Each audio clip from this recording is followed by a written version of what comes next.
Sometimes God answers your prayer long before you ever see the results.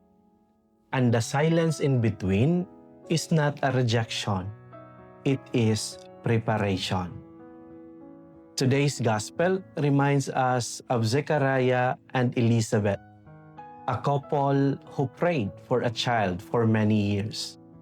Nothing seemed to happen. But when the angel finally appeared to Zechariah, the message was clear. Your prayer has been heard. Not now heard, but has been heard. God had been listening all along. Many of God's answers are like seeds under the soil. You cannot see anything at first, but life is already growing quietly. This Advent, remember 3 things.